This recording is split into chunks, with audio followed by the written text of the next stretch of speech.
Hi everyone, Martin here and welcome to the Inner Loop. In this episode I do a little product review. We're going to look at the MinPix camera from Praktica, this one here, and we're going to look at the Digital Dream Les Bion. Two amazing bits of kit, and I really hope you're going to come along with me on this journey of discovery. The Praktica, I actually have it from the original packaging. I was a little bit disappointed that the battery was flat. I think Praktica need to go away and think about that and make sure they ship a good quality battery.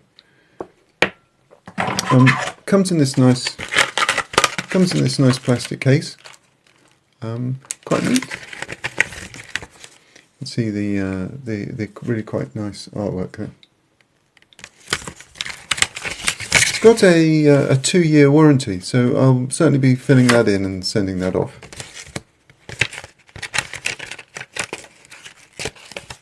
There's a little information leaflet and a driver disc. The driver is actually, fortunately, the driver is actually for Windows 98 ME 2000 or XP. I'm lucky that I've actually got a very latest version of Windows XP, so that's what we're going to be using in this video. So let's start with the Praktica. It's a good looking device. It weighs probably about 50 grams, comes on a keyring. The specifications say that it's got 8 megabytes of RAM inside. It can take 25 pictures in its highest resolution mode. And the highest resolution is VGA, obviously, which is 640 by 480 pixels, which is more than enough, I would say, for any photography application. So about 0.3 megapixels, 6.4, yeah, it's about 0.3 megapixels, which is good enough. It's got a passive viewfinder. There's a little lens in there. It's very clear. And the menu on the back is excellent. You can see exactly what you're doing here. So this tells me I've got 6 pictures left. Power off. A number of different modes: compression, no compression, self-timer, rubbish, things like that. It does have a compression mode, so you can have compression or no compression, and also you can set the frequency of the mains electricity, so that would be 60 Hertz. And taking a picture is as simple as peeping through, press the button. We'll take this one out on some field trials and we'll have a look at the results. This compares with the slightly cheaper Les Bion. So Les Bion has only 2 megabytes of memory, so it's only capable of storing 20 pictures. They have a much lower resolution as well, of about 352 by 288. Again, it's pretty generous. It's 0.1 megapixels. It's well up there with modern digital cameras. It's got a lovely sound. Here we see it in its high resolution mode, 20 pictures. Again, passive viewfinder, which is actually all you need. Takes perfect photos. It's very light. This one's actually less than the MinPix. It weighs 40 grams. It does do video. Takes 20 frame video. It does have a low resolution mode which enables you to take 60 photos. 176 by 144. I mean 166 by 144. If you're out and about for a long day and you want to take 60 pictures, then there's 60 is going to be more than enough. Absolutely more than enough. So let's get into the field trials. Let's have a look at some of the output from these amazing pieces of kit. And then we'll come back at the end and we'll talk about any kind of pros and cons and other issues that you might have with them. What I did is I took the 2 cameras out for a walk and I decided to try them on different scenes. First scene we've got here is that really difficult, really hard work, really the heavy lifting of cameras, which is to look at greens. We need to look. What I was doing here was trying to look at how they handled the textures and the subtle shades of green. But actually in this one they both caught quite a strong lens flare, and despite the lens flare on the Les Bion, still managed to do pretty well. And MinPix has caught a very, very strong, highly coloured picture there. The next challenge was the obvious one, the selfie. Okay, Lespion brought that home. MinPix actually takes quite a long time to take the exposure, so although I was unaware of it, quite a lot of its pictures have got quite a significant motion blur. And also, its beeper is actually very quiet, so I didn't realise in this case I pressed the button twice. Here I wanted to look at textures. How did it cope with the texture of the path?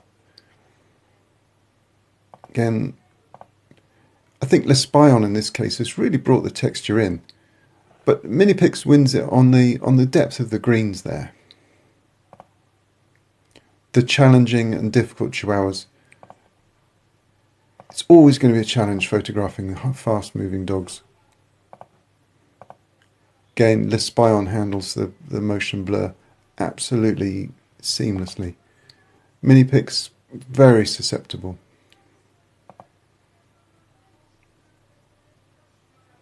Here I was after the yellows.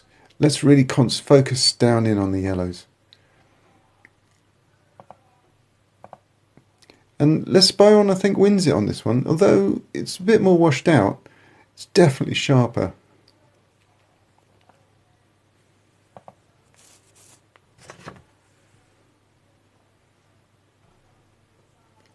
The balance between green and red.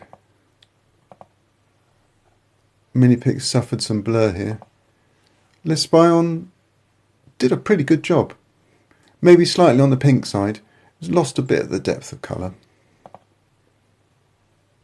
The classic Barrett home. These homes are freshly built, so ideal to really challenge both the focus and the definition. I think MinPix wins it there on the door colour. Really, really true to life. Quite a lot of chromatic aberration there on the edges on that one. Lespion, it's smaller, but I think maybe it's delivered a crisper image. Here I was after the contrast ratio. How are they going to cope with the challenging greys? Unfortunately, with Lespion, framing was an issue. I didn't really realise that I'd really cut a lot of the picture off. And MinPix has smashed it, really. The challenging sunset picture, MinPix has got a dead pixel in the middle there. And also Lespion, they just really don't cope well with the overload. The red chair. MinPix is on a lower resolution here, but it's delivered that well. Lespion is showing it's really a slight lack of reds. Scary dolls. Lespion, I think, on the inside lighting really does really cope well with indoor lighting. MinPix has really yellowed off there. This is an artwork on the wall that my wife painted. Framing issues really with MinPix. But the last picture there, it's not got so much of the yellow. Lespion, the workhorse, just brings it home straight away. Here's a couple more shots from MinPix, just looking at very, very low light levels at the point where it would only just take the photograph. Grainy, but satisfactory. But what about the software? Let's do a quick watch now of the acquisition process of how, with just a few simple mouse clicks, you're able to bring the images that you've taken from the camera into ULEAD Photo Express, which is a really groundbreaking new bit of software which enables you to sort of import the photos and then even edit them.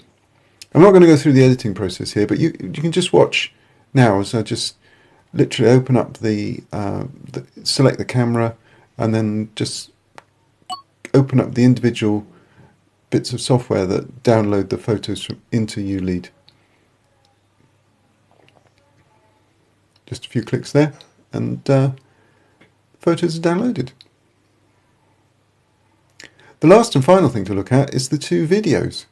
I took a video of my robot in action, and you can watch those two now.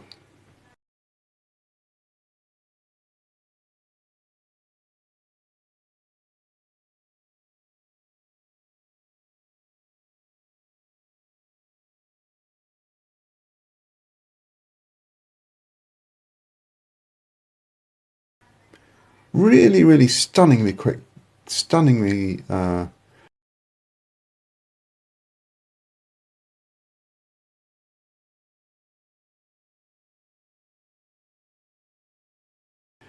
it's really amazing to watch these videos in action as they're...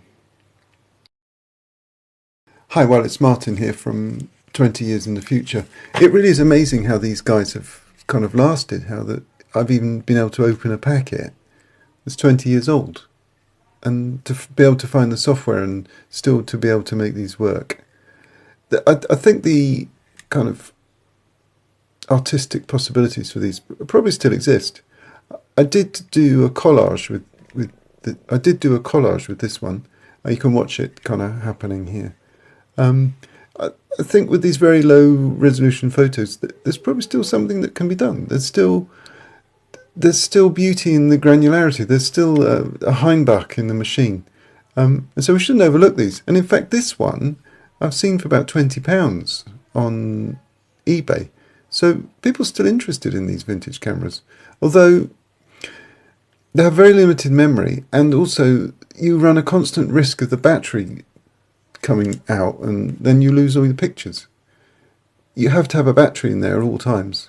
The memory is not static, it's entirely dynamic memory.